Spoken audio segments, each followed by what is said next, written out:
Hey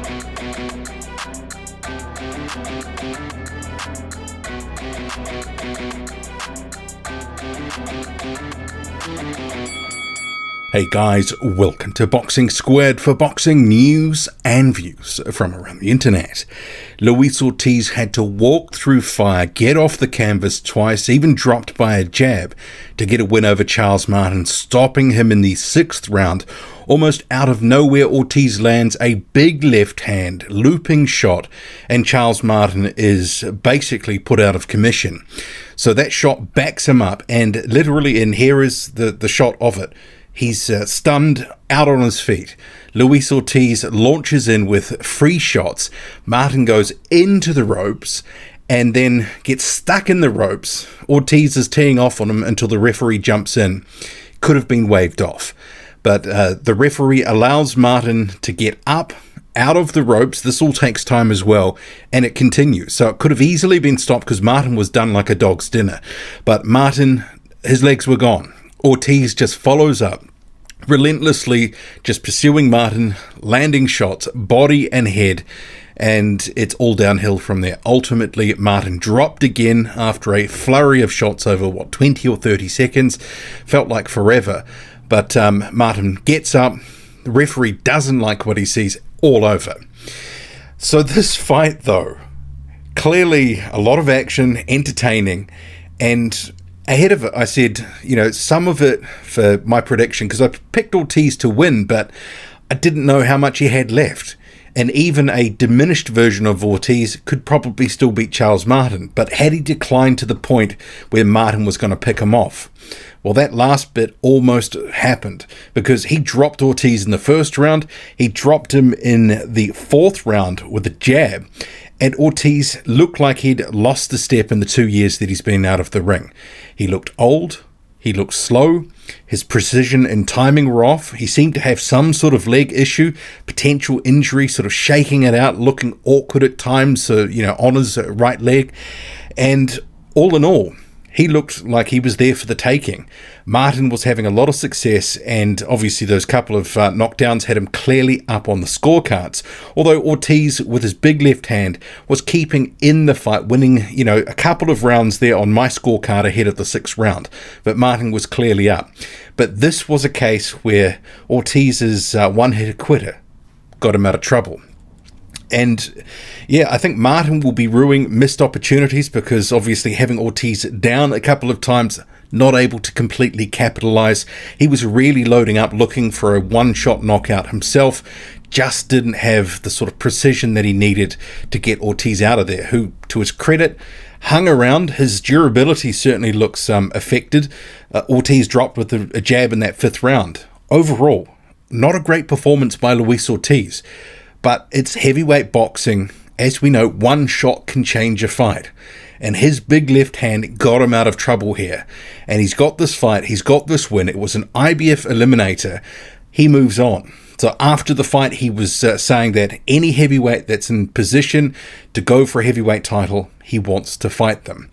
And bearing in mind this was an IBF eliminator, Khalid Sauerland, who co-promotes Filip Hrgović, said that the winner of this Ortiz-Martin fight will get a call the Monday after the fight, and they will try to make a final eliminator in the IBF between, obviously now, Luis Ortiz and Filip Hrgović. So Hrgović has been, waiting for a final eliminator. It went to a purse bid earlier, or should I say, mid-2021 with Michael Hunter. He ultimately pulled out. So it seems like Ortiz will at least get offered the fight. And I think on the strength of this performance, a lot of people will be looking at Luis Ortiz at 42 years old, how at times he looked old, slow, and, he looked there ripe for the taking, and almost was. But to his credit, he battled back, got this win here. But I think a lot of heavyweights would be looking at that going, this guy is food. I think Filip Hrgović would be licking his lips, rubbing his hands at the prospect of getting in the ring with the Luis Ortiz. I know some people, some Luis Ortiz fanboys will say that Ortiz, there was nothing wrong with that performance, but he has definitely lost a step in the 2 years that he's been out of the ring. And whether injury sort of exacerbated his issues, issues with timing, I think the only thing that was working for Ortiz largely was the left hand.